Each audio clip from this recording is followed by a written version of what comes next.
Bonjour à tous, on va voir aujourd'hui pourquoi est-ce que le pervers narcissique se comporte de cette manière et surtout pourquoi est-ce qu'il vous traite comme ça.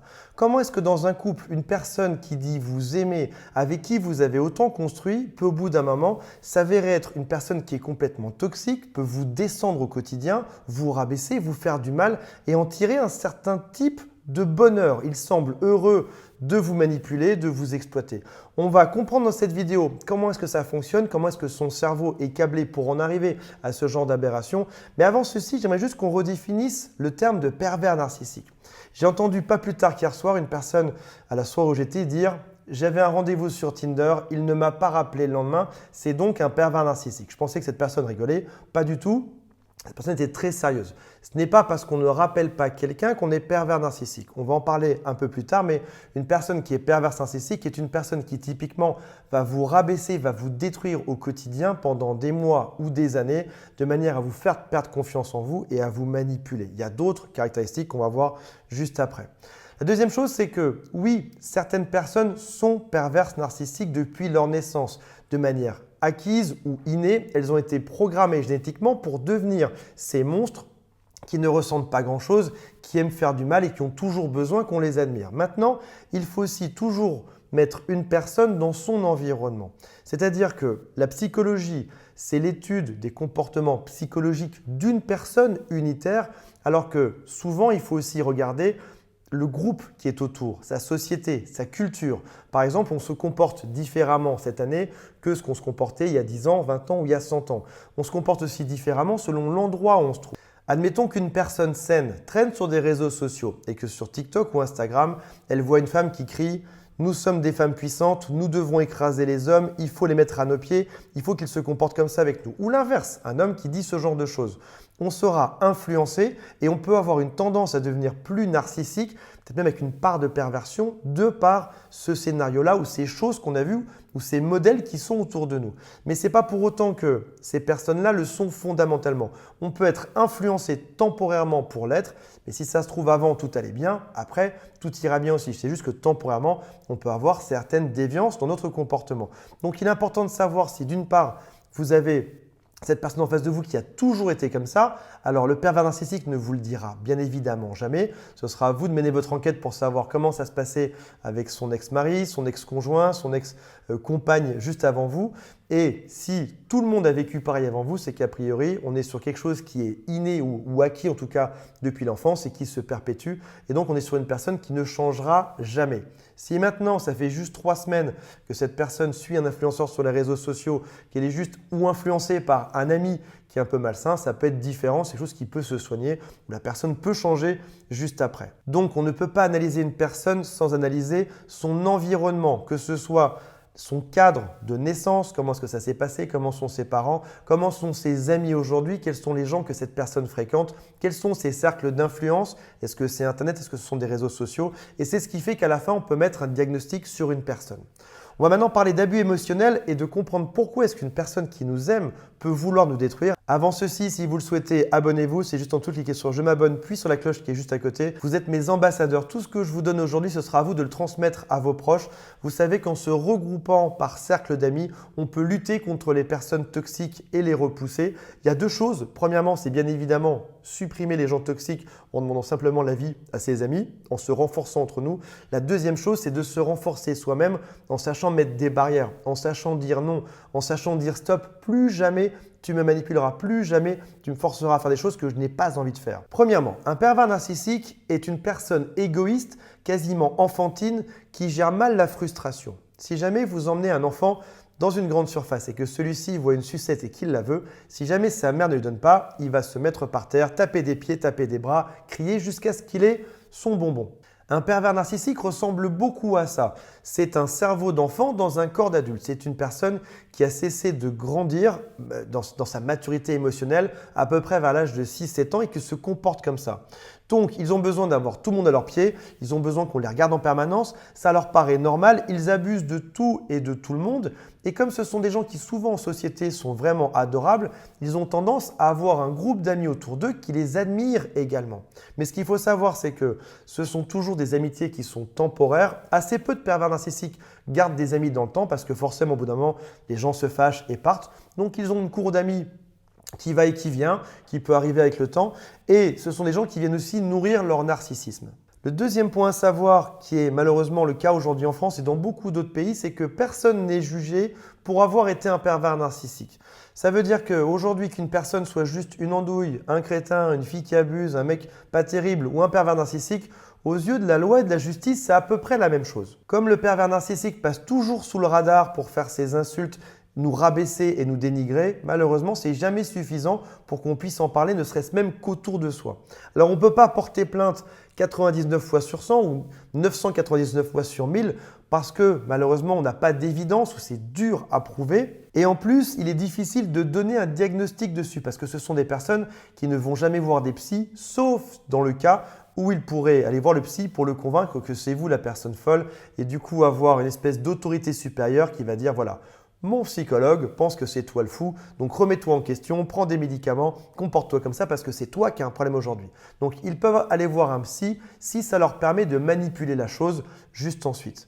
Même si c'est le rêve de toutes les victimes des pervers narcissiques, il n'y a aucune pilule magique qui permettrait de guérir ces personnes-là. Dans leur mentalité, dans leur façon de faire les choses, c'est quelque chose qui est juste normal. Je vais vous donner un exemple très simple qui va vous prouver que votre cerveau est totalement différent du sien. Ce qui vous paraît normal est totalement différent de ce qui lui paraît normal.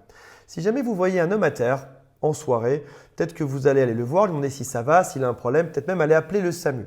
Mais il y a d'autres types de personnes qui vont passer à côté de cette personne par terre et lui mettre un coup de pied. Et pour vous, c'est normal de sauver une personne à terre. Pour d'autres, c'est juste normal d'aller mettre un coup de pied à cette personne. Pour eux, ce n'est pas méchant. C'est juste dans certains cerveaux, dans certains montages de l'intellect, c'est juste quelque chose qui est totalement normal. Donc ça veut dire que je ne dis pas que les pervers narcissiques shootent dans les gens à terre, pas du tout, mais c'est juste pour montrer qu'on peut avoir une définition de la normalité qui est totalement différente. Vous avez l'impression que cette personne est méchante vis-à-vis de vous, alors que pour eux, c'est totalement normal de se comporter comme ça. L'autre chose à savoir aussi, c'est que des études disent qu'il y a moins de 2% de pervers narcissiques autour de nous. Honnêtement, j'en observe à mon avis plus de 20 ou de 30%, si ce n'est pas même au-delà de tout ça. Peut-être même une personne sur deux aurait des traits de pervers narcissique aujourd'hui.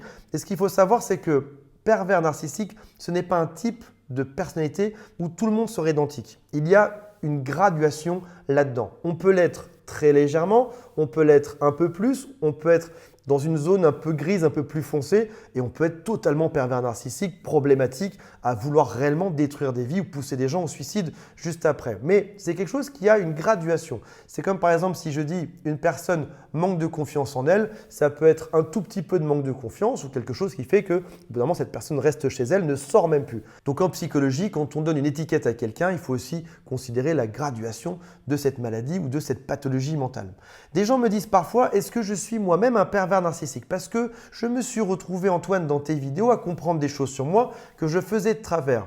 Oui, c'est totalement normal. On dit que dans cette zone de gris, il y a le blanc d'un côté, c'est une personne qui ne le serait pas du tout, et une zone noire, une personne qui le serait de manière totalement maladive et qui serait jusqu'à pousser des gens au suicide. Mais entre les deux, on peut l'être aussi très légèrement ou avoir soi-même des phrases qui relèvent un tout petit peu de la perversion narcissique. J'ai remarqué que lorsqu'on est dans la zone blanche ou qui devient tout petit peu grise, on a la capacité de se remettre en question, de changer, d'évoluer. Si maintenant on rentre un peu plus dans cette zone grise et que ça devient beaucoup plus sombre, on n'a plus cette capacité. Les pervers narcissiques feront toujours penser que c'est toi le problème. Ce sont des gens qui ne changeront jamais sur Terre. Un vrai pervers narcissique n'aura jamais conscience que ce qu'il fait est anormal. Pour lui, il fait juste quelque chose qui est normal, qui relève du quotidien. Te rabaisser, te détruire, oui, dans son cerveau à lui, c'est juste quelque chose qui est normal et naturel. Ce n'est pas quelque chose qui est méchant.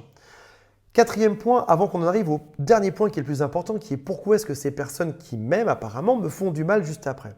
Qu'est-ce que c'est un abus narcissique? C'est ce qu'a priori un pervers narcissique fait à une personne saine en couple par exemple. C'est ce qu'on peut appeler un modèle d'invalidation de l'autre. Ils vont passer leur temps à te dévalider, à te dévaluer, à dire que tu ne sers à rien, que tu es nul, à te dénigrer en permanence. Donc on peut vraiment parler d'une espèce de déshumanisation de l'être humain.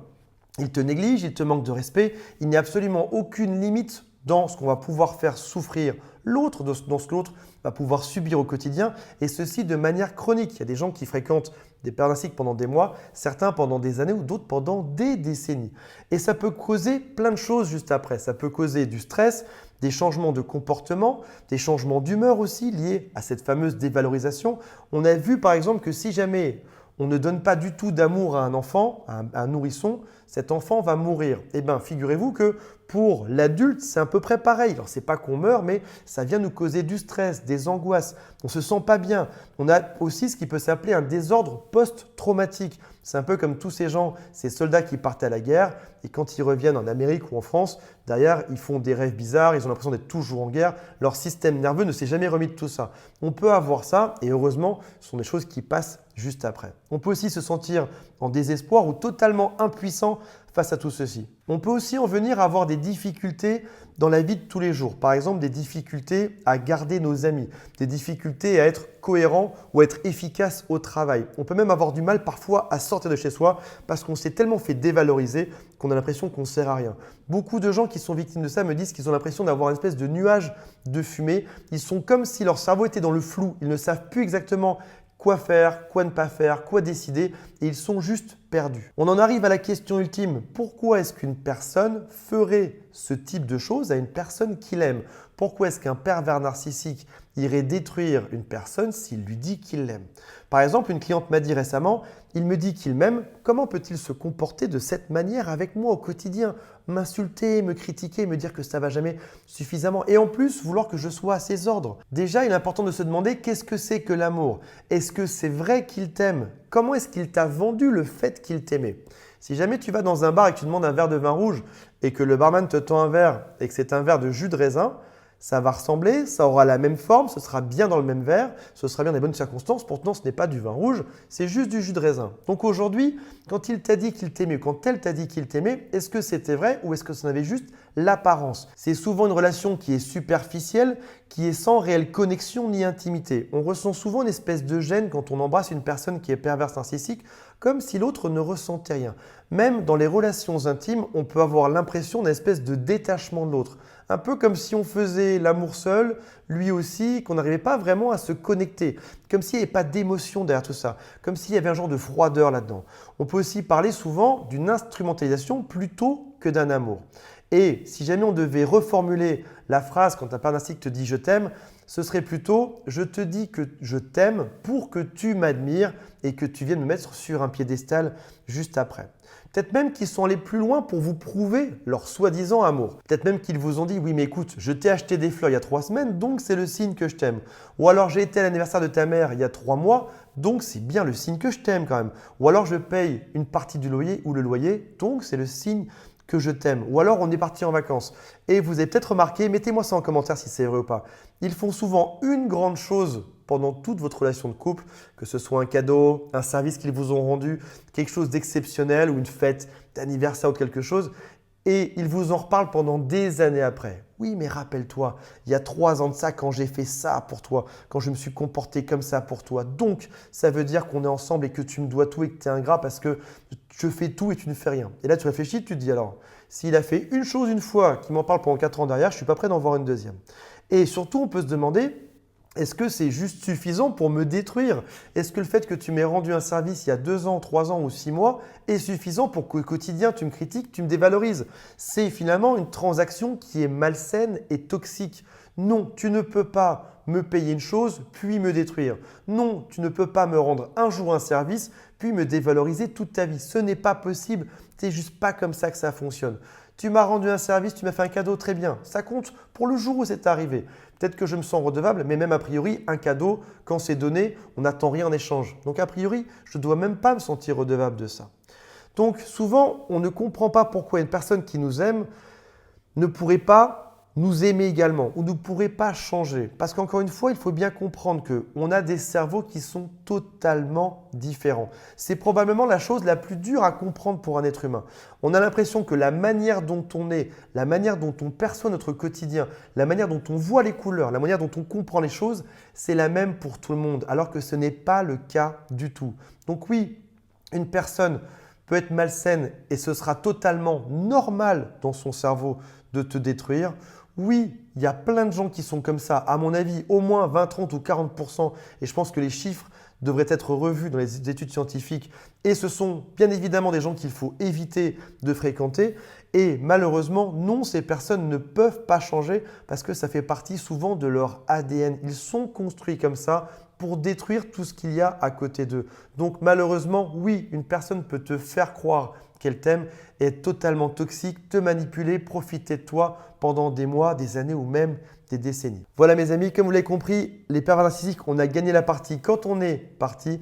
Transmettez tous ces messages autour de vous. Je vous répète encore une fois, regroupez-vous entre amis pour décider de quelles personnes sont saines, pas saines. Réfléchissez entre vous. Donnez éventuellement des secondes chances, troisième chances, mais juste au bout d'un moment, devant l'évidence que ça fait 1 an que cette personne vous dévalorise ou même 6 mois, il faut agir, il faut que ça change, il ne faut plus se laisser faire.